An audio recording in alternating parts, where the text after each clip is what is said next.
ಸಿರಸಿ ತಾಲೂಕಿನ ಹುಲೇಕಲ್ ಗ್ರಾಮ ಪಂಚಾಯತ್ ಸಭಾಭವನದಲ್ಲಿ ಸ್ಕಾಡ್ವೇಸ್ ಸಂಸ್ಥೆಯಿಂದ ನೇತ್ರರಥ ಎಂಬ ಸಂಚಾರಿ ಕಣ್ಣಿನ ಆಸ್ಪತ್ರೆ ವಾಹನಕ್ಕೆ ಚಾಲನೆ ನೀಡಲಾಯಿತು. ಸ್ಕೂಡ್ವೇಸ್ ಸಂಸ್ಥೆ ಗುಜರಾತ್ನ ದೇಸಾಯಿ ಫೌಂಡೇಶನ್ ಟ್ರಸ್ಟ್ ಹಾಗೂ ಕೇರಳದ ಅಧ್ಯಯನ್ ಫೌಂಡೇಶನ್ ಇವರ ಸಂಯುಕ್ತ ಆಶ್ರಯದಲ್ಲಿ ನೇತ್ರರಥ ಎಂಬ ಹೆಸರಿನ ಸಂಚಾರಿ ಕಣ್ಣಿನ ಆಸ್ಪತ್ರೆಯ ವಾಹನಕ್ಕೆ ಚಾಲನೆ ಮತ್ತು ಸಭಾ ಕಾರ್ಯಕ್ರಮ ನಡೆಯಿತು. ಈ ಕಾರ್ಯಕ್ರಮವನ್ನು ಎಂಎಲ್ಸಿ ಶಾಂತಾರಾಮ್ ಸಿದ್ದಿ ಉದ್ಘಾಟಿಸಿ ಮಾತನಾಡಿದ ಅವರು, ಅನೇಕ ಸಂಘಟನೆಗಳು ಪ್ರಚಾರ ಮಾಡುತ್ತವೆ. ಅಂಥದರಲ್ಲಿ ಸ್ಕೂಡ್ವೇಸ್ ಸಂಸ್ಥೆಯ ಡಾಕ್ಟರ್ ವೆಂಕಟೇಶ್ ನಾಯಕ್ ಅವರು ಯಾವ ಪ್ರಚಾರವಿಲ್ಲದೆ ಜನಸೇವೆಯನ್ನ ಎಲೆಮರೆ ಹೂವಿನಂತೆ ಮಾಡುತ್ತಾ ಬಂದಿದ್ದಾರೆ. ಅಂತಹ ಗುಣವನ್ನು ಹೊಂದಿರುವವರು ಬಹಳ ವಿರಳ.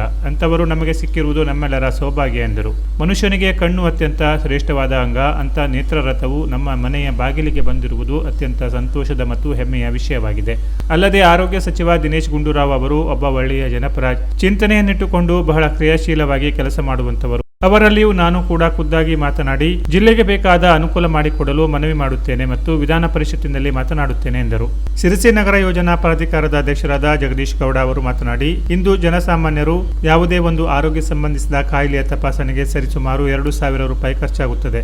ಅಂಥದರಲ್ಲಿ ದೇಸಾಯಿ ಫೌಂಡೇಶನ್ ಮತ್ತು ಅಧ್ಯಯನ್ ಚಾರಿಟೇಬಲ್ ಟ್ರಸ್ಟ್ ವತಿಯಿಂದ ನೇತ್ರರಥ ಲೋಕಾರ್ಪಣೆಗೊಳಿಸಿರುವುದು ಸಂತಸ ತಂದಿದೆ. ಅದರ ಉಪಯೋಗವನ್ನು ಸಾರ್ವಜನಿಕರು ಪಡೆದುಕೊಳ್ಳಬೇಕು ಎಂದರು. ಗುಜರಾತಿನ ದೇಸಾಯಿ ಫೌಂಡೇಶನ್ ಪ್ರಮುಖರಾದ ಮನೋಜ್ ಪಾಂಡಾ ಅವರು ಮಾತನಾಡಿ, ಇದು ಸಾರ್ವಜನಿಕರ ಅನುಕೂಲಕ್ಕಾಗಿ ಮಾಡಿದ ಒಂದು ಒಳ್ಳೆಯ ಪ್ರಾಜೆಕ್ಟ್ ಆಗಿದೆ. ಇದರ ಉಪಯೋಗವನ್ನು ಎಲ್ಲರೂ ಉಪಯೋಗಿಸಿಕೊಂಡಾಗ ಮಾತ್ರ ಇದಕ್ಕೆ ಒಂದು ಗರಿಮೆ ಸಲ್ಲುತ್ತದೆ ಎಂದರು. ಅಲ್ಲದೆ ಗುಜರಾತ್ನ ಈ ದೇಸಾಯಿ ಫೌಂಡೇಶನ್ ಭಾರತದಲ್ಲಿ ಕರ್ನಾಟಕ, ತಮಿಳುನಾಡು, ಒಡಿಶಾ ಸೇರಿದಂತೆ ದೇಶದ 8 ರಾಜ್ಯದಲ್ಲಿ ಬ್ರಾಂಚ್ಗಳ ಮೂಲಕ ತನ್ನ ಕಾರ್ಯವನ್ನು ನಿರ್ವಹಿಸುತ್ತದೆ ಎಂದರು. ನಂತರ ಮಾತನಾಡಿದ ಅಧ್ಯಯನ್ ಫೌಂಡೇಶನ್ ಪ್ರಮುಖರಾದ ಅಂಜನಾ ಕೋವೂರ್ ಅವರು, ನಾವು ಕಳೆದ 4 ವರ್ಷದಿಂದ ಅಧ್ಯಯನ್ ಚಾರಿಟೇಬಲ್ ಟ್ರಸ್ಟ್ ತನ್ನ ಕಾರ್ಯಚಟುವಟಿಕೆಯನ್ನು ನಡೆಸಿಕೊಂಡು ಬಂದಿದೆ. ಇದು ನಮ್ಮ ಟ್ರಸ್ಟ್ ವತಿಯಿಂದ ಜನರಿಗೆ ನೀಡುವ ಒಂದು ಅಳಿಲು ಸೇವೆಯಾಗಿದೆ. ಇದರ ಉಪಯೋಗವನ್ನು ಎಲ್ಲರೂ ಪಡೆದುಕೊಳ್ಳಬೇಕು ಎಂದು ಹೇಳಿದರು. ನಂತರ ಮಾತನಾಡಿದ ಜಯರಾಮ್ ಅವರು, ಈ ಸ್ಕೂಡ್ವೇಸ್ ಸಂಸ್ಥೆಯವರು ಈ ಹಿಂದಿನಿಂದಲೂ ಜನರಿಗಾಗಿ ಉತ್ತಮ ಕಾರ್ಯಗಳನ್ನು ಮಾಡುತ್ತಾ ಬಂದಿದ್ದಾರೆ. ಅಲ್ಲದೆ ಅದರ ಜೊತೆಗೆ ಇದು ಕೂಡ ಜನರ ಹಿತದೃಷ್ಟಿಯಿಂದ ಆ ದೇವರು ಮಾಡಿದಂತಹ ಒಂದು ಒಳ್ಳೆಯ ಕೆಲಸ ಇದಾಗಿದೆ. ಎಲ್ಲರೂ ಇದರ ಉಪಯೋಗ ಪಡೆದುಕೊಳ್ಳಿರಿ ಎಂದು ಹೇಳಿದರು. ಪ್ರಾಸ್ತಾವಿಕವಾಗಿ ಮಾತನಾಡಿದ ಸ್ಕೂಡ್ವೇಸ್ ಸಂಸ್ಥೆಯ ಡಾಕ್ಟರ್ ವೆಂಕಟೇಶ್ ನಾಯಕ್ ಅವರು, ಅಧ್ಯಯನ್ ಫೌಂಡೇಶನ್ ಅವರ ವತಿಯಿಂದ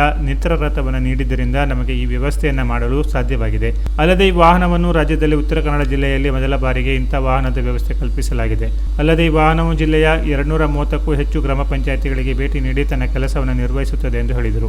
ಅಲ್ಲದೆ ಈ ವಾಹನವು ಆಧುನಿಕ ತಂತ್ರಜ್ಞಾನದೊಂದಿಗೆ ಕೂಡಿದ್ದು ಮತ್ತು ಇದಕ್ಕೆ GPS ಅಳವಡಿಸಲಾಗಿದೆ. ಇದರಿಂದ ಈ ನೇತ್ರರಥವು ಎಲ್ಲಿ ಬೇಕಾದರೂ ಸಂಚರಿಸಿದರೂ ದುರುಪಯೋಗವಾಗದಂತೆ ಅದರ ಚಲನವಲನಗಳನ್ನು ನಾವು ಇಲ್ಲಿಂದಲೇ ತಿಳಿದುಕೊಳ್ಳಲು ಸಾಧ್ಯವಿದೆ ಎಂದರು. ಮತ್ತು ನಮ್ಮ ಸರ್ವಿಸ್ ಯಶಸ್ವಿಯಾದರೆ ನಮ್ಮ ಎಲ್ಲ ಕಾರ್ಯಗಳು ಯಶಸ್ವಿಯಾಗುತ್ತದೆ ಎಂದು ಹೇಳಿದರು. ಈ ಒಂದು ಪ್ರಾಜೆಕ್ಟ್ ಯಶಸ್ವಿಯಾಗಲು ಕಾರಣೀಕರ್ತರಾದ ಗುಜರಾತಿನ ದೇಸಾಯಿ ಫೌಂಡೇಶನ್ ಮತ್ತು ಅಧ್ಯಯನ ಫೌಂಡೇಶನ್ ಅವರ ಸಹಾಯ ಹಸ್ತದಿಂದಲೇ ಈ ರಥನೇತ್ರ ಲೋಕಾರ್ಪಣೆ ಸಾಧ್ಯವಾಗಿದೆ ಎಂದು ಹೇಳಿದರು. ಕೊನೆಯಲ್ಲಿ ದೇಸಾಯಿ ಫೌಂಡೇಶನ್ ಪ್ರಮುಖರಾದ ಮನೋಜ್ ಪಾಂಡಾ, ಅಧ್ಯಯನ್ ಫೌಂಡೇಶನ್ ಪ್ರಮುಖರಾದ ಅಂಜನಾ ಕೋವೂರು ಮತ್ತು ಬೆಂಗಳೂರಿನ ಜಯರಾಮ್ ಅವರನ್ನು ವೇದಿಕೆಯಲ್ಲಿ ಸನ್ಮಾನಿಸಿ ಗೌರವಿಸಲಾಯಿತು.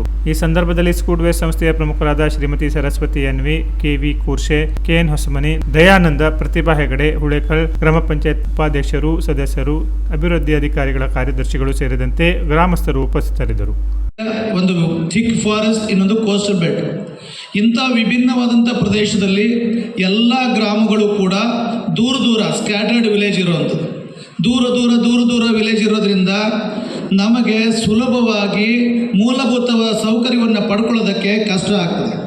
ಯಾವುದೇ ಸರ್ಕಾರಗಳಿರಲಿ, ಯಾವುದೇ ಇಲಾಖೆಗಳಿರಲಿ, ಯಾವುದೇ ಸಂಘ ಸಂಸ್ಥೆಗಳಿರಲಿ, ಸುಲಭವಾಗಿ ಎಲ್ಲ ಕಾರ್ಯಕ್ರಮಗಳನ್ನು ಕೂಡ 100% ಎಫೆಕ್ಟಿವ್ ಆಗಿ ಇಂಪ್ಲಿಮೆಂಟ್ ಮಾಡೋದಕ್ಕೆ ಈ ಜಿಲ್ಲೆಯಲ್ಲಿ ಕಷ್ಟ. ಯಾಕಂದರೆ ಇದು ಟ್ರೈಬಲ್ ಡಿಸ್ಟ್ರಿಕ್ಟ್. ಇಂಥ ಒಂದು ಪ್ರದೇಶದಲ್ಲಿ ಇಲ್ಲಿ ಯುನೆಸ್ಕೋ ಡಿಕ್ಲೇರ್ಡ್ ಬಯೋಡೈವರ್ಸಿಟಿ ಹಾಟ್ಸ್ಪಾಟ್ ಆಗಿದೆ ಇದು ಈ ಕೆನರಾ ಪ್ಲಸ್ ನ್ಯೂಸ್, ಸಿರಸಿ.